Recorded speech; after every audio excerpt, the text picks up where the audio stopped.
Hello बच्चों, let's read the question. The question says pre-DNA synthesis phase is 1 G1 phase, 2 G2 phase, 3 S phase, 4 prophase. तो question में हमें बोला है कि डीएनए सिंथेसिस से पहले जो फेज आता है उस फेज को हम क्या कहते हैं। हमारे पास 4 ऑप्शंस गिवन है, हमें इन ऑप्शंस में से करेक्ट ऑप्शन को चूज करना है। तो सबसे पहले क्या करेंगे, हम इस क्वेश्चन का की कॉन्सेप्ट समझेंगे। तो इन दिस क्वेश्चन हमारा की कॉन्सेप्ट होगा सेल साइकिल। तो सेल साइकिल क्या होता है? सेल साइकिल में इन्वॉल्व होते हैं a series of sequential events. Sequential events कैसे इवेंट्स है ये? इन इवेंट्स के दौरान क्या होता है, एक पेरेंट सेल डिवाइड करता है into daughter cells. Parent cell divides. अब सेल साइकिल मेजरली 2 फेजेस में डिवाइडेड है। ये 2 फेजेस कौन कौन से हैं? फर्स्ट फेज को हम कहते हैं इंटरफेज और सेकंड फेज को हम कहेंगे एम फेज। इंटरफेज क्या होता है? ये होता है प्रिपरेशन फेज, जिसमें सेल खुद को प्रिपेयर करता है डिवाइड करने के लिए। और एम फेज क्या है? ये है एक्चुअल डिवीजन फेज। तो हम बात करेंगे इसमें से इंटरफेज की।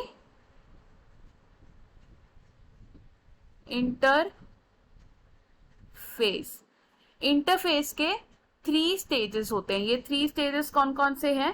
फर्स्ट स्टेज को हम कहते हैं गैप 1 फेज या फिर G1 फेज। सेकेंड फेज है सिंथेसिस फेज, जिसे हम कहते हैं एस फेज। और थर्ड फेज को हम कहते हैं गैप 2 फेज या फिर G2 फेज।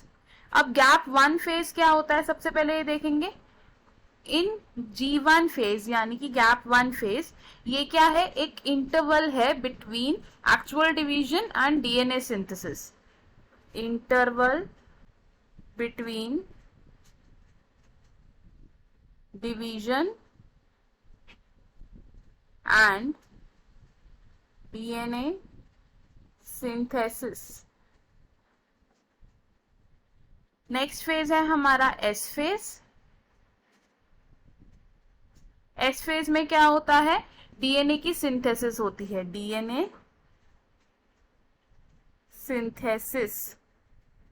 और G2 फेज में क्या होता है? G2 फेज में प्रोटीन सिंथेसाइज होते हैं, जिनकी जरूरत होती है हमें सेल डिवीजन में, प्रोटीन सिंथेसिस। तो अब इन तीनों फेजेस में से जो G1 फेज है यानी कि गैप 1 फेज है, इस फेज को हम और क्या कह सकते हैं? इस फेज को हम कह सकते हैं प्री डीएनए सिंथेसिस फेज, क्योंकि ये वो फेज है जो डीएनए की सिंथेसिस से पहले हो रहा है। तो हमें हमारे क्वेश्चन का आंसर मिल गया। हमारे क्वेश्चन का आंसर क्या होगा? Option 1 which is G1 phase. तो हम क्या लिखेंगे? ऑप्शन